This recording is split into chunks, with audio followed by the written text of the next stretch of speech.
So I wanted to make a video for 5 recommendations of adult books that I think could be read and enjoyed by people who tend to read young adult fiction.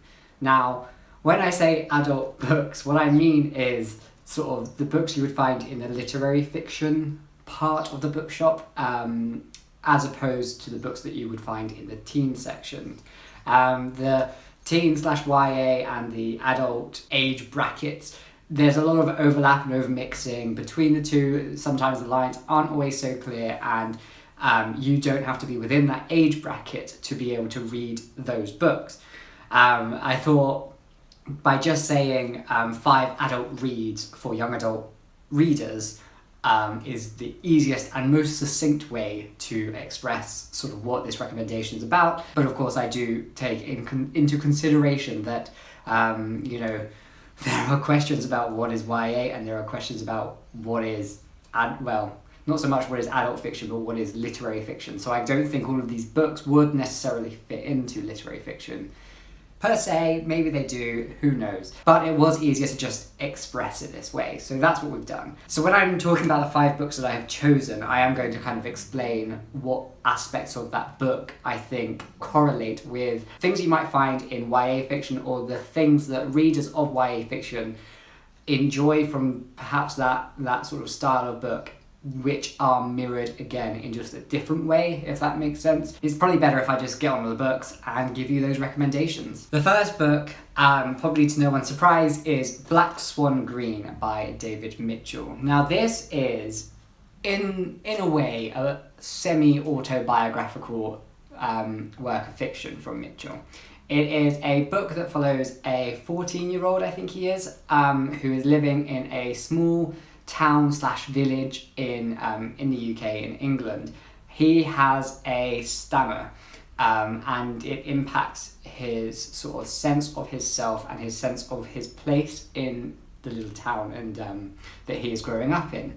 Of course, because of his barriers of speaking, it impacts a lot the perceptions of him and his intelligence. And this book kind of explores his coming of age through the trials that he faces because of his stammer. There is more to it than that. It's set in the 80s, so there's references to some of the things that happened in that time which Mitchell lived through himself. But I think at the heart of it, it is about a boy who is coming of age, and through his sort of actions that he takes in his trying to find friends and trying to, be the teenager that everyone expects him to be, he learns more about what it means to also be adult and what it means for adults to have relationships, and about his own family sort of dynamics. I really enjoy this book, and actually I do wish I had read it when I was the same age as the protagonist, so about that 14, 15 sort of age range. I think whilst the style of it is more literary,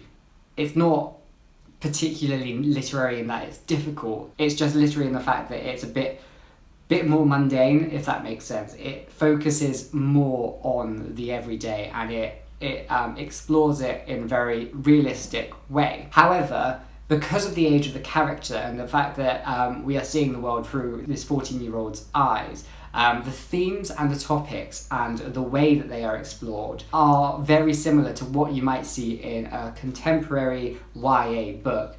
The issues that the character faces are sort of that universal teenage experience of understanding your place in the world, kind of understanding your own identity, but also trying to battle not only the bullies who are trying to tear you down, but your own hormones, which are trying to do all sorts of things that you perhaps aren't so used to. So it's that part of the story which I think a lot of YA readers could really sink their teeth into and enjoy. Highly recommend this one. It's a universal feeling that I think a lot of people can actually find themselves within and gain a lot from. The next book that I want to recommend is Sea Monsters by Chloe Aridjis. Now this book is, again, semi-autobiographical. It's based on an event that happened in the author's life. Of course it is a lot more fictionalized, and it draws out a lot of undertones which I don't expect you would find in your everyday life. This book follows a girl who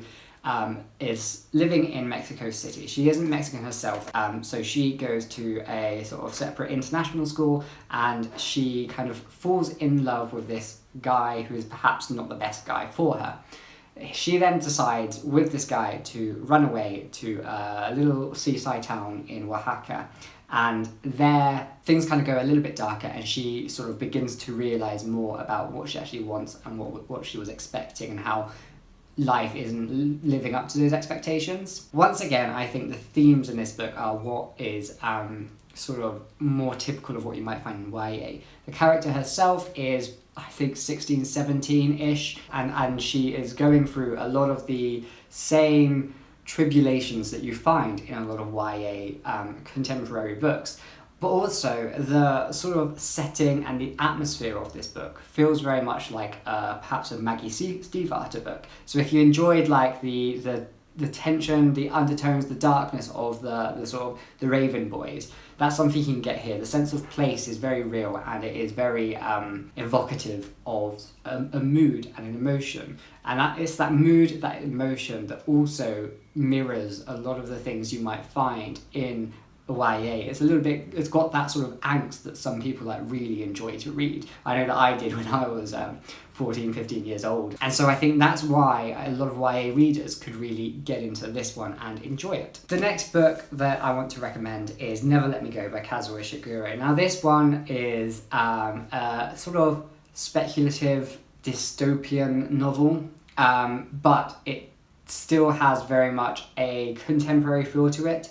The book itself follows our main character who went to a boarding school in England, and we explore her experiences of growing up through the boarding school and then after the boarding school. And as she's growing up, we as an audience, alongside our main character, kind of learn that there's more to this school and more to this world that they're being brought up in than meets the eye, and then of course that theme is like explored further. For this book, we do experience that sort of boarding school environment, and we do experience the characters living and being in that boarding school, and how friendships are made, but how fraught friendships can be because of those sort of childlike inhibitions which might affect your decisions to do certain things. But then also we age with the characters, and we do see them in sort of their post-school time, and there, you know, we get to experience more of their discovering about sex and their discovering about love and passion and things. So it has that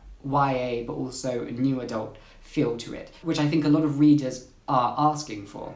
When you're reading YA books, and of course lots of adults do enjoy YA books, but there becomes a point, or at least there was a point for me, where I think I just wanted something more.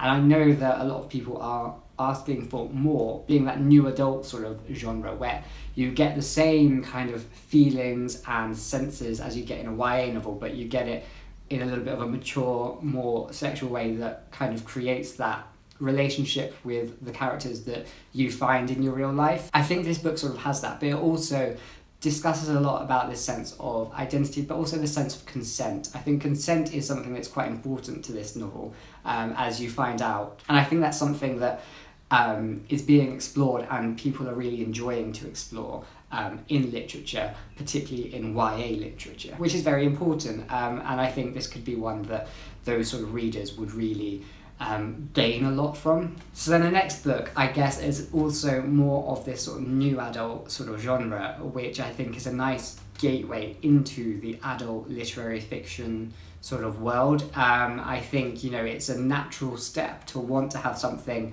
more than YA, but not quite what you might imagine the deep adult world would be like. So this one, Hiromi Kawakami's The Nakano Thrift Shop, I think definitely captures that sort of sense. We've got a young girl in her like early 20s who is working in a thrift shop, and the story is just all about her sort of experiences. It does in a way have like a little bit of a feeling of a collection of short stories, because each chapter, I guess, is based around an object in the shop and the characters who engage with that object. But of course, all these stories are connected by our main character and the shop that she works in. And it does feel like it has a chronological approach to it. Now, what I think is most enjoyable about this book is that it is slightly quirky and the characters are quirky, but also the fact that there is this sort of blossoming romance, which I think captures that burgeoning new adult desire for something a little bit more adult in their storytelling, and one that actually, you know, makes sense to the age of the characters that you're reading about. The relationship in here is really soft, really gentle, and I found it to be quite cute and endearing. But we do also get glimpses into other different kinds of relationships within the story, and of course Mr. Nakano, who owns the thrift shop, he's a bit of a ladies' man at the same time. And because of that, I think it gives you that sort of balance between something being a bit light-hearted and a little bit fluffy, but at the same time having that sort of connection to the very real and having a little bit more depth to it, which I think a lot of people kind of really enjoy in their sort of YA contemporaries and are asking for when they're asking for the new adult contemporary novels. And then the final one, I guess, is the one that I was probably most unsure about, and that's Freshwater by Akwaeke and Emezi. Now this book is written by a non-binary author, and they wanted to, again, sort of outline their experiences of their kind of understanding of sex and their gender. And it has themes which you are beginning to see a lot more, in which people who enjoy YA with that sort of more serious, more relevant social issue-based storytelling can find in here. So then the premise of the book is about a young person who their body is inhabited by these spirits, and it's these spirits that kind of form their identity and shape the identity as this person experiences life in university. And it's not an easy life, and there's a lot of discussions and social commentaries about consent, about ownership of your body, about body autonomy, but also about like sex, love, families, being racially ambiguous, and finding your own heritage in modern day America. So because of those topics and that underpinning social commentary that you can find in this novel, I think a lot of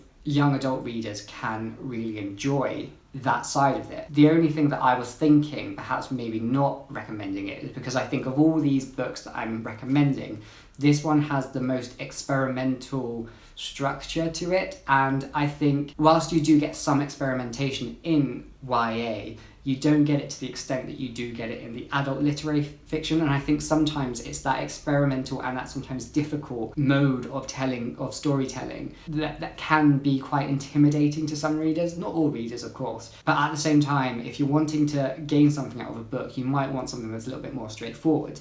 I think this one does have a straightforward nature, but it's just that little bit different that could kind of make you feel a little bit off course. However, if you stick to it, you get quite used to the way that the story is being told to you, and the story wouldn't be the same without that format, and it wouldn't have the same impact as it does in a more straightforward, plain format. So I think this one is definitely a worthwhile read, albeit perhaps a little bit more difficult to some readers, but the outcome of having read this book is something that I think is something that I think a lot of people can really appreciate nonetheless. It's also out in paperback now in the UK, and the paperback cover and edition is far more lovely than this like hardback that they produced. So those are my recommendations. I'd love to hear what sort of adult literary fictions you think you would recommend to somebody who primarily reads YA fiction but wants to kind of make that transitionary stage into reading a more mixed group of books. So if you are primarily a young adult reader and you don't really know where to start if you're going into sort of the adult section or any other section actually outside of the ones that you're most used to, these ones I think have a lot to offer and could be really appreciated and enjoyed by all sorts of readers. So they are my recommendations, and I'll see you next time for another video. Bye bye.